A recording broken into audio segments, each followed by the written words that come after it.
Liam Lawson will be under more pressure than Arvid Lindblad next season. Oh, 100%. Simply because Liam Lawson was already in Red Bull, failed. Liam Lawson was in Racing Bulls, he lost to Hajar. And now, if he will be losing to Arvid Lindblad, I can't see how the Red Bull will be able to justify to keeping him for the next season. Hello, guys, and welcome back to another episode of the We Racing podcast. I hope all of our watchers and listeners are doing well. I hope you've had a good week since we last spoke. It's me here, Jason, again with Matt, and we're here to bring you the latest news in the racing world, I guess. Start off with you again as usual. How are you feeling? Yeah, I'm very well, very well. Well, not much happened recently. We have that season in the team and in the racing world. Even though I promised that I will be watching Formula E, I had to go, but we'll talk about it later.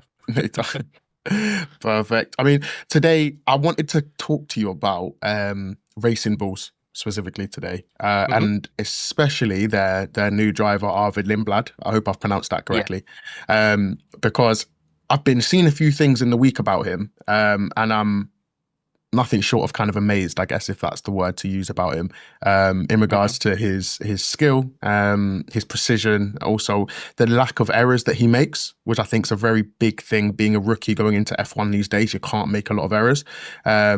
So I wanted to talk about him and just I guess his journey and just how amazing he looks to be. I mean, first thing I wanted to ask from you, I mean, do you think he's a good fit for Racing Bulls, or if Racing Bulls are a good fit for him even?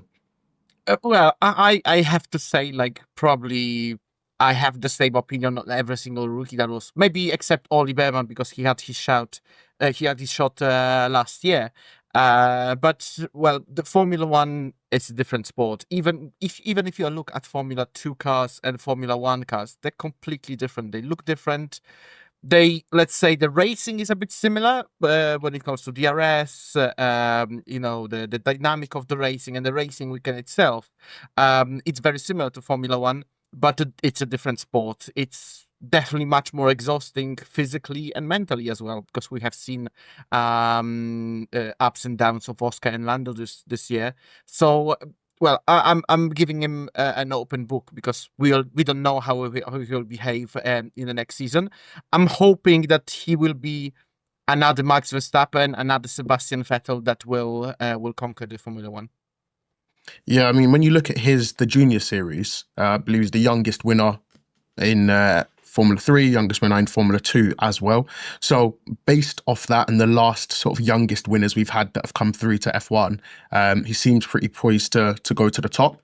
I think one of the main things, I think we touched on this the other week, to be honest, about social media, I think is probably one of the main things, I think, for any young kind of rookie or driver or any athlete coming through. How are they going to handle the mental side? I don't have any doubts from the things I've seen and what I've read that he's going to be unreal behind the wheel, but is he going to let those outside factors affect him? It's a strong mental game, F1. Yeah, I don't think it will, especially in the beginning. Maybe Jack Dawn this year was a bit of, let's say,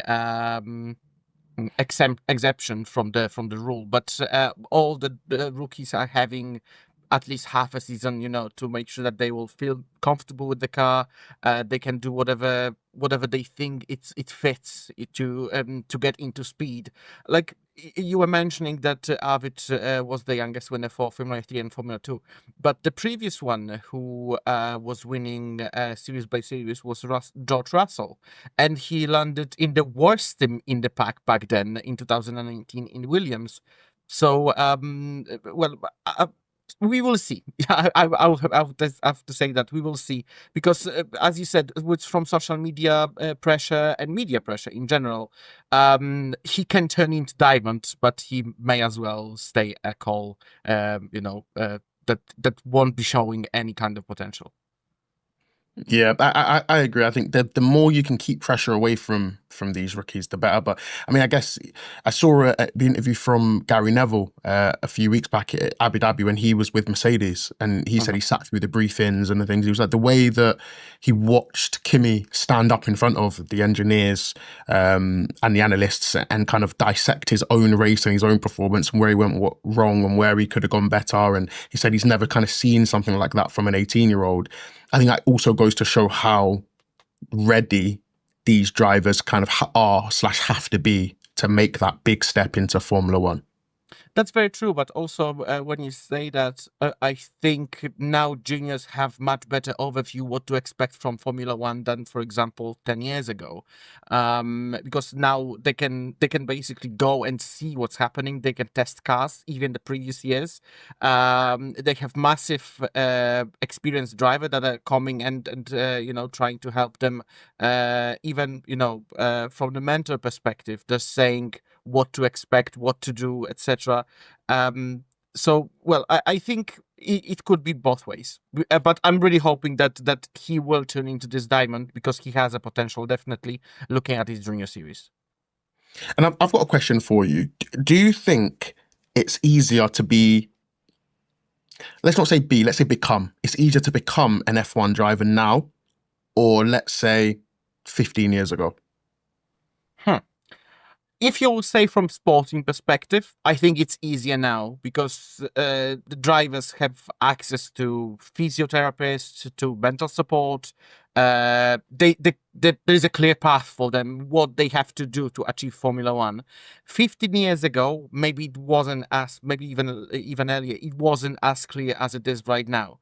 But from the financial perspective, right now, if you don't have a sponsors that they will be able to drop a couple of millions into your career, into F1 seat, you don't have a chance. We have seen it with many drivers that they were decent to go to Formula One, but they couldn't just take the. But we even have Polish drivers that they winning the series. They every single race that they're coming, they at least on the podium. But yet they not giving the support. So the potential is there, the pace is there. The only one thing that they're lacking is a financial support. That is I think is the biggest challenge at the moment for the racing driver. Yeah. And as someone who sits on a pit wall yourself and has dealt with your fair share of drivers and done your fair share of drive-in, other than obvious pace, what's the one thing that you would say you would see in a driver and say, that's the driver that I'd like to have in my team? Except pace is a potential of a driver. The great example is Harley. He came to the team in the beginning of the end of the last season, racing with Clay a couple of times and Eamon. And well, the pace was not there, but even Clay was telling me, like, just let him cook. You will see, he will be good. And it turns out that he's coming and scoring podiums. His pace is really good. And if he is a competitive go-kart or any kind of machinery, he can score the good places. Even in BAKC, I've seen him racing in Manchester Trafford, and he can race. He definitely can race. He has his racing craft, and the only one thing that I would say is maybe that he would need to calm himself down a bit before the checkered flag, because the emotions sometimes can be too much before the end of the race. But yeah, definitely potential of the driver, because if the driver knows what they have to do to get quick, they will get quick. If the driver is, let's say, average, but he cannot find any pace and he don't know where to find the pace, he won't be able to progress anymore. For sure. Just going back onto Lindblad, just a few quick facts. Do you know what nationality he's racing under? British? No. British. Do you know where his parents are from? No idea. So it's a bit of this is just an interesting fact for me while I was doing a bit of research. So his dad is actually Swedish. I believe he was raised in Sweden. Yeah, so his dad is Swedish and his mum is Indian. Oh, Lindblad, Mm, maybe the surname would share this would say this a bit. But yeah, that's really interesting mix. That we will see. We had a lot of great Swedish drivers. We have a great Swedish brand, Volvo, that was racing in WTCC, BTCC as well. So, well, maybe the racing blood is there. But we've seen the racing blood is there, but we will see how it can be show it. He can be showing it in the Formula One. yeah, I'm just sad he's not racing under the Indian flag. That would have been cool. We had a couple of Indian drivers already. Not none of them, Or not let's say, recent. succeeded much. I think the last one was Karun Chanduk, that is commenting for Sky Sports at the Yeah, moment, and he was in Force India back yeah, then. And I think in Lotus, are one of those teams that they came in 2010. But since then we didn't had much yet. Well, from my knowledge, I know that the drivers are picking the flag and under which flag they racing, where's the most potential when it comes to sponsors. Uh, yeah, well, maybe that would be a good shout to change to the Indian flag because we know the Indian market is massive. Maybe he will be able to find some of the connections there. But if someone was born and raised in United Kingdom and he knows people, he knows the market, he knows what's going on. I think it's obvious decision. yeah. No, for sure. I think so as well. But it would have been cool to see. Yeah. Um, just again on RB, having a look at their performance last season. So I've got it here. So in terms of where they finished as a constructor, they finished in sixth place, behind Williams and in front of Aston Martin. They were behind Williams by just over 140 points ish, and they Uh-huh. were in front of Aston Martin by 3 points. Yeah, we've seen the fight until the last race. Well, anything could change. The differences between sixth and seventh place could be 10-20 million dollars from the price pot. So it's definitely always something to fight for. Yeah, I mean, how would you rank their season? Good season, bad season, should do better? Um, I would put the first part of the season was definitely more interesting than the second. But this the star of the second part of the season is definitely Max Verstappen.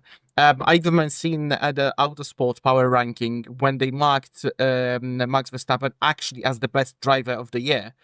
And Lando Norris was actually fourth. Fifth or sixth was Fernando Alonso, which only showing that not really performance and not really the pace of the car is, let's say, relevant to the power rankings at the Autosport. Very relevant, newspaper and magazine that is following Formula One. So, yeah, that was very interesting. But as I said, like the season, I've seen better. Let's put it this way. Yeah, for sure. I'd agree. I think Isaac Hadjar definitely saved them from.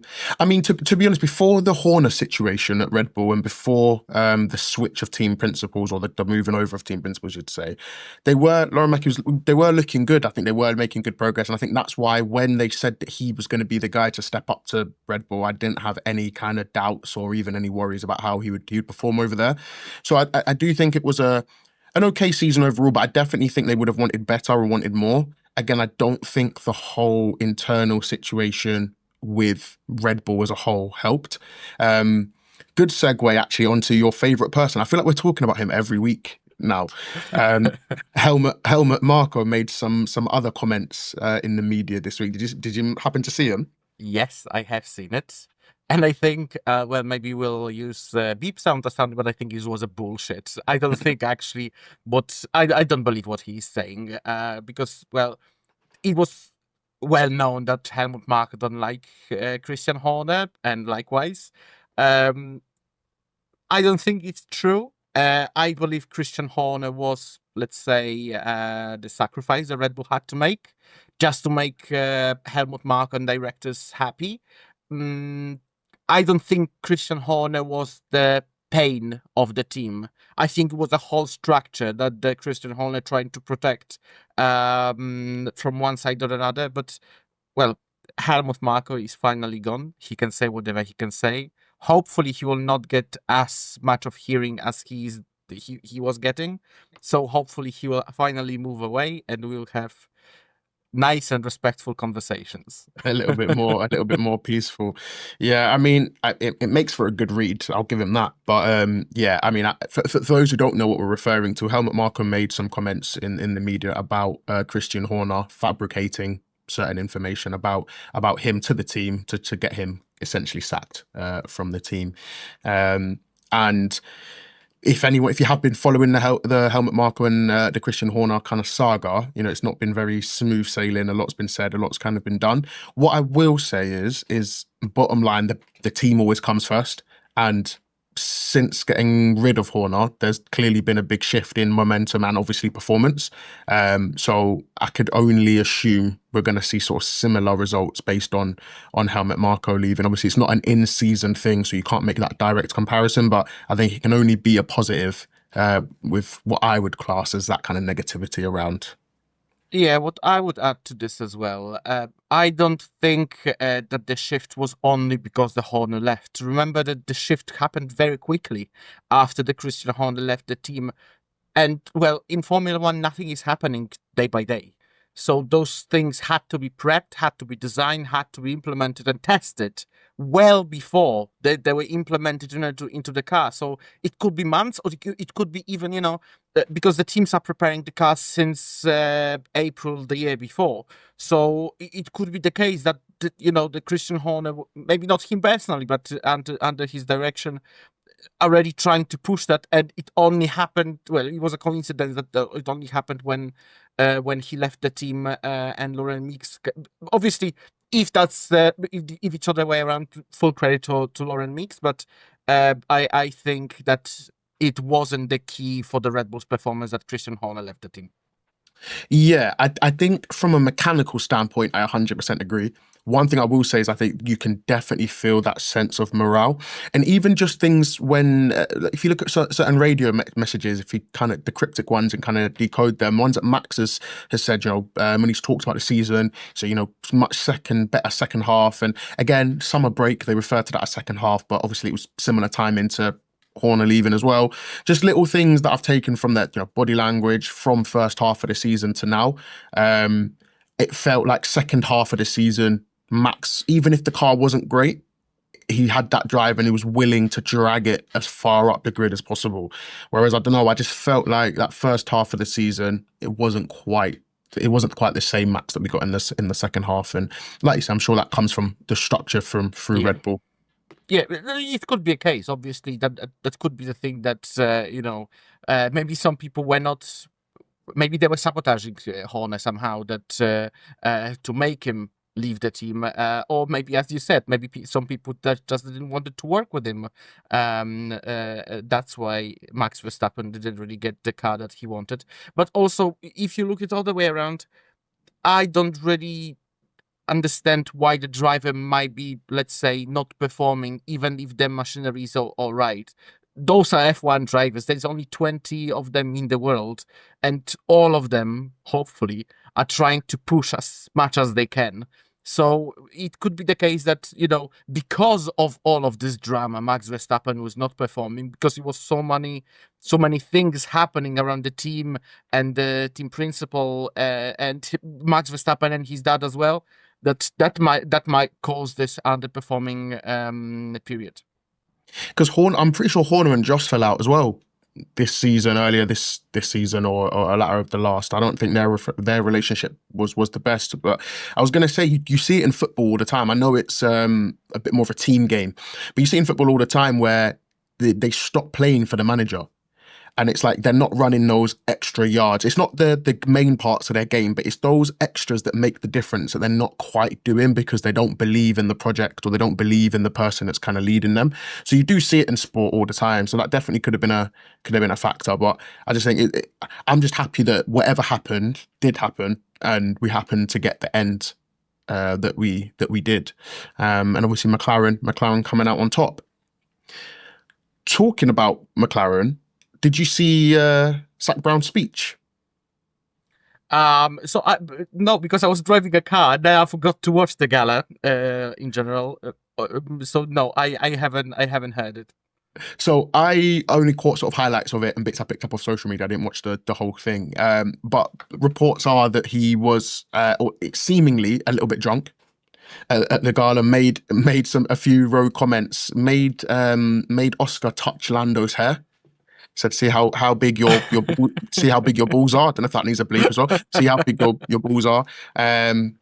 Also, and there was a few McLaren fans, and let's call them McLaren extremists, saying that a few of the jokes went a bit far. He was basically saying that Lando had it easy, he only had to be faster than certain other drivers that weren't great. So it looked like he was having a great time, even though it was a little bit awkward for some of the viewers. I'll be honest. Yeah, but well, I don't know if you remember, but I believe it was 2017. Have you seen the Kimi Raikkonen? He was drunk. So, Oh, I've but seen it. probably I'll put the short clip over here.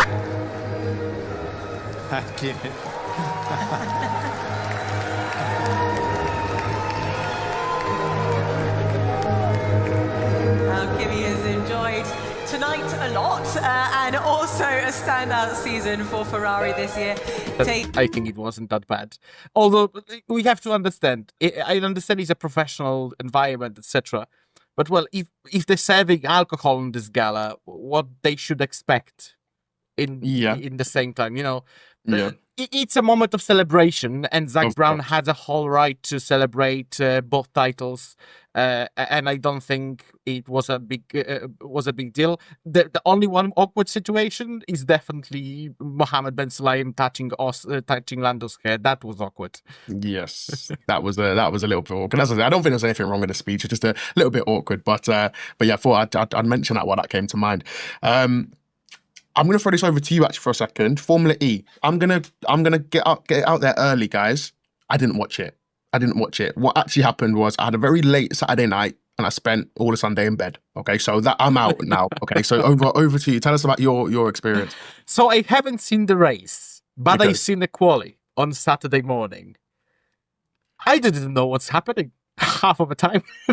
Okay. So the first session was all of them driving around. Some of them were kicked out, if I understand correctly, and then they had duels. But I don't understand how they selected the people to duel with each other. If it was the pace, or I was struggling to find, the person. I understand the people who are trying to get into Formula One and don't understand what's happening if they don't understand or they weren't following races before. Formula E was very confusing from the qualifying Okay. perspective. I understand, obviously, qualifying you have to set the quickest time possible, but I didn't understand which drivers were competing with each other. Some systems were engaged, etc., and I wasn't able to grasp the nature of the session itself. Maybe if I would be watching the race, maybe it would be different. But as you said, I was busy on Sunday as well. But well, I think I will have to have a go with the race. Maybe I'll need to watch the replay or highlights from the Sunday's race, and maybe read a bit more about the series itself. But the qualifying was definitely confusing. I'm determined to add it to my roster of sports, so I will get into it and I will find out what this means. This is what maybe we'll do just to make sure that I'm dedicated. Next week's episode, I'm going to come with some facts and some figures for Formula E. So I'm going to be prepared. I'm going to do my research and I'm going to get into it. And I'm going to come and see, because when I'm hearing certain devices activated, I don't know what that is, but my antennas are tweaking. So I need to get involved and see what that looks like. Yeah. The cars were definitely fast, and you can tell that they were pushing a lot. The track was great as well, even it was on the streets of Sao Paulo. Street circuits, aren't they? Yeah. I think Formula E is mostly on streets. I don't think they race on tracks at all. I think the only one exemption is when they racing in London in Excel. Then they're racing the whole building and outside as well. I've seen a couple of highlights from this race from last year, and that was interesting. So that's why I wanted to have a go. But maybe maybe it was just this kind of race that we have in Formula One, that they were just boring. Yeah, it happens. And did you see about the AI Formula One race? Oh, with Daniel Kvyat, yeah, a couple of weeks ago in Abu Dhabi. Yes. Yes. That's it. It's very, very. Well, that's weird. Definitely than Formula E. Yes, definitely weirder than Formula E. That's a story that's a conversation for another day. But I wanted to know if you'd seen that. I think that's an interesting one. Driverless taxis and now driverless F1 cars. So that's interesting. Yeah. Yeah. I mean, in regards to just going back, sorry, to Racing Bulls.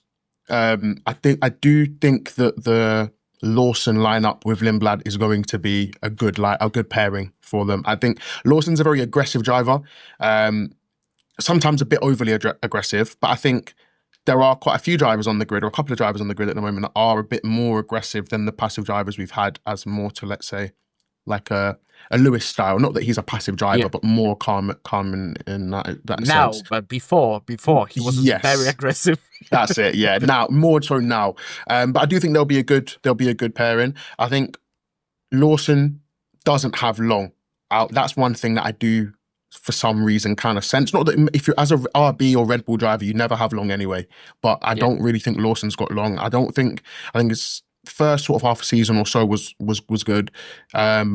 His first full season was kind of, I think, below par in my opinion. So I feel like he's probably got not got that long to kind of prove himself in the RB seat for next season. Yeah, but when you mentioned both of them, I actually think that the Liam Lawson will be under more pressure than Arvid Lindblad next season. Oh, 100%. Simply because the Liam Lawson was already in Red Bull, failed. Liam Lawson was in Racing Bulls, he lost to Hadjar. And now, if he will be losing to Arvid Lindblad, I can't see how the Red Bull will be able to justify to keeping him for the next season. Yeah, for sure. For sure, that's what I mean. I don't think he's got that much time. I think he needs to start pulling results in. And again, it all goes down to how the start of the season goes, because we've seen like a Jack Doohan situation, which I know is quite unique. But we've seen teams aren't afraid to switch drivers mid-season if they feel like that's what's going to be best for the team. So I think he's definitely got some work to do. But yeah, a very exciting and promising talent. I'm excited to see him and see how he does kind of fare up against everybody else. And he's the only rookie 2026? I think he is. So far, anyway, out of the confirmed. Yeah, definitely this season was record, I believe, or if not record, then it was very close. We got 6 rookies. That's a lot. Yeah. It's very, very uncommon to see that many. Usually you have 1 or 2 rookies, sometimes none of them coming to Formula One. But yeah, we will see.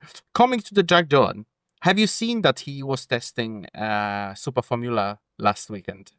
And he had a bit of an incident at multiple times. 3 times at the same corner. What's funny, he had a crash in Formula One in the exact same corner as well. Yeah, in the beginning of the season.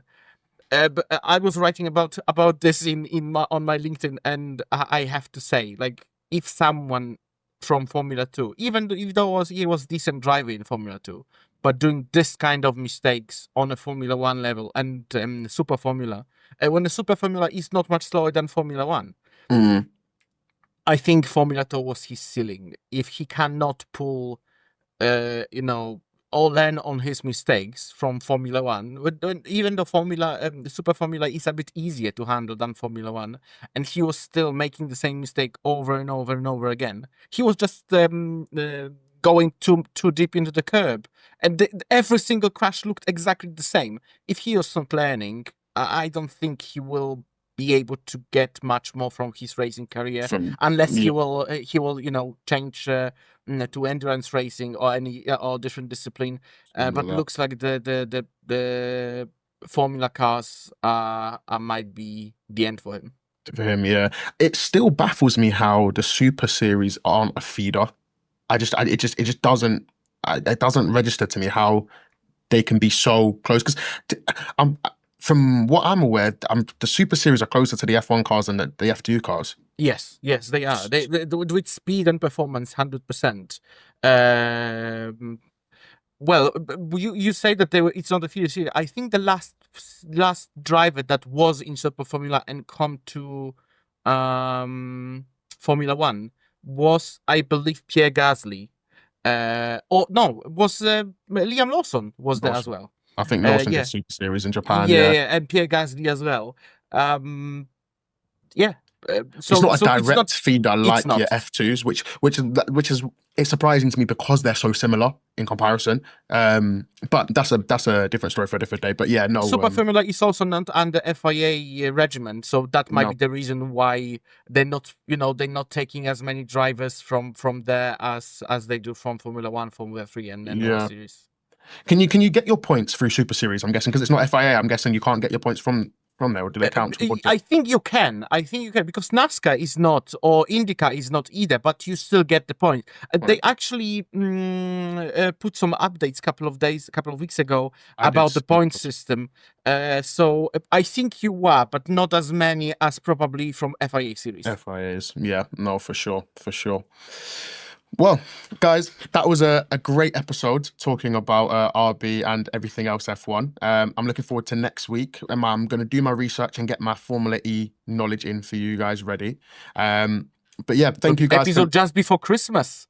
Just before Christmas. What date is that? Is that 24? What day are we going to be recording? 23rd? 23rd, yeah. So probably we'll be releasing it on the Christmas Eve.